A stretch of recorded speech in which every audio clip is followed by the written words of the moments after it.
আসসালামু আলাইকুম। যে সকল লিবিয়া প্রবাসী ভাইরা দীর্ঘদিন ধরে লিবিয়া আছেন, যাদের ভিসা লাগানো আছে বা যাদের কোম্পানি ভিসা দিচ্ছে বা মালিক ভিসা দিচ্ছে, দেশে যাওয়ার চিন্তা করছেন, তারা অনেক সময় চিন্তা করেন যে আমি কি একা একাই টিকিট কাটতে পারবো কিনা, আমি একাই কি যেতে পারবো কিনা, কিভাবে যাব। আপনার যদি ভিসা থাকে আপনি টিকিট একাই কাটতে পারবেন। টিকিট কাটার জন্য বাংলাদেশে যেমন ট্রাভেল এজেন্সি আছে, এই দেশেও ট্রাভেল এজেন্সি আছে। ট্রাভেল এজেন্সিতে কখনোই এক জায়গা থেকে টিকিট কাটবেন না। চার পাঁচটা জায়গার দোকান দেখলে আপনার একটা ধারণা হবে যে কোন জায়গায় টাকার রেট কম নিতেছে। এখানে বাংলাদেশের মতোই ব্যবসায়ী, কেউ মনে করেন যে আপনার একই টিকিট 6,000 টাকায় আপ ডাউন টিকিট বিক্রি করবে, আবার কেউ মনে করেন যে 8,000 টাকা চাইবে আপনার কাছে। তো আপনি সব জায়গায় খোঁজখবর নিয়ে তারপর টিকিট কাটবেন। এবং দ্বিতীয়ত হচ্ছে, যারা ছুটিতে যাওয়ার পরে বাংলাদেশ থেকে আবার লিবিয়া আসবেন, তারা অবশ্যই আপনার যে টিকিট কাটছে বা যার মাধ্যমে ভিসা লাগাই যাচ্ছেন, বা আপনি যদি বাইরে থাকেন আপনার পরিচিত কাউকে নিয়ে সাথে নিয়ে টিকিট কাটবেন। এবং বাংলাদেশে আসার সময়, এই দেশ থেকে যাওয়ার সময় যেই সিলটা আপনার পাসপোর্টে মারে, ওই সিলের ফটোকপি উঠে একটা ছবি উঠায় এই দেশে পাঠাবেন। পাঠায় টিকিট যেখান থেকে কাটছেন ওইখানে একজন মানুষ পাঠায় আপনার ওই সিলটা দেখে বলবেন যে আপনার একটা মেসেজ পাঠাই দিতে বাংলাদেশ এয়ারপোর্টে। তাহলে আর কোনো ঝামেলা হবে না।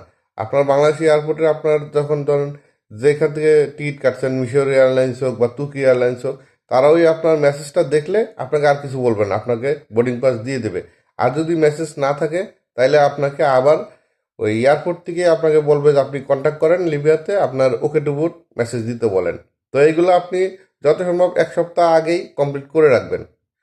আর যারা বাংলাদেশ থেকে আসবেন লিবিয়াতে ছুটি শেষ করে, অবশ্যই এয়ারপোর্টে কমপক্ষে 5 ঘন্টা আগে আসার চেষ্টা করবেন। কারণ বর্তমানে বাংলাদেশি এয়ারপোর্টে প্রচুর ভিড় হয়। মিশরে আসলেও মনে করেন যে কমপক্ষে 300-400 লোক একসাথে আসে, যারা ওই সাইপ্রাস যায়, কেউ গ্রিসে যায়, অন্যান্য ইউরোপ কান্ট্রির প্যাসেঞ্জার থাকে ট্রানজিটের। অনেক ভিড় হয়, লাইনে দাঁড়াই থাকতে হয়, কমপক্ষে 2-3 ঘন্টা সিরিয়ালে দাঁড়াই থাকতে হয়। আমি দেরি করে আসছিলাম, আমার 7টায় ফ্লাইট ছিল, আমি ভাবছিলাম যে 4টার ভিতরে গেলে হয়তোবা আমি সহজেই যাইতে পারবো। কিন্তু আমি 4টার সময় এয়ারপোর্টে ঢোকার পরেও আমাকে 7টা মতো কাউন্টারে দাঁড়ায় থাকতে হয়েছে। যেখানে 7টায় বিমান ছাড়ার কথা, অত 7টার পরেও আমি কাউন্টারে দাঁড়াইছিলাম। আমাদের বিমান 8টার সময় ছাড়ছে, কারণ সবাইকে বোর্ডিং কার্ড দিতে পারে নাই 7টার ভিতরে, এতটা ভিড় ছিল। আর আমার ভিডিওতে আমি কিছুদিন আগে একটা ভিডিও ছাড়ছিলাম যে বিমানে আমি খাইতেছি। তো অনেকে সেখানে কমেন্ট করছে যে লিবিয়া থেকে, বাংলাদেশ থেকে তো লিবিয়াতে ডাইরেক্ট প্লেন নাই, আপনি ডাইরেক্ট কীভাবে আসলেন? ভাই আমি তো বলি নাই যে আমি ডাইরেক্ট গেছি। আমি সেখানে বলছি বা লিখছি যে আমি বাংলাদেশ থেকে লিবিয়া যাওয়ার পথে বিমানের খাবার।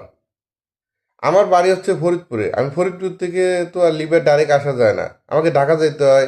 ঢাকা এয়ারপোর্টে যাইতে হলে ঢাকা নামতে হয় যাত্রাবাড়িতে, নাহলে গুলিস্তানে, তারপরে আবার আর গাড়িতে উঠতে হয়। তো এতগুলা তো কথা তো আর লেখা লাগে না যে আমি এয়ারপোর্টে যাইতেছি, অমুক জায়গায় নামতে হবে, অমুক জায়গায় বাথরুম করতে নামতে হবে।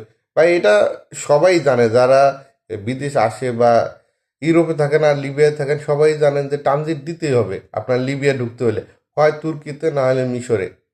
এইটাই, আমি কাউকে বলি নাই যে আমি ডাইরেক্ট ফ্লাইটে আসছি। ডাইরেক্ট ফ্লাইট তো হয়ই না লিবিয়াতে, জীবনে কোনোদিন ডাইরেক্ট ফ্লাইট হয় নাই। আর বাকি জীবনে হবে কিনা এটাও ভাই বলতে পারি না। তো আমার ভিডিওতে ভুল ত্রুটি হতেই পারে, একটু ক্ষমা সুন্দর দৃষ্টিতে দেখবেন। আর সবাই সাপোর্ট করবেন, ভালো থাকবেন, ধন্যবাদ, আল্লাহ হাফেজ।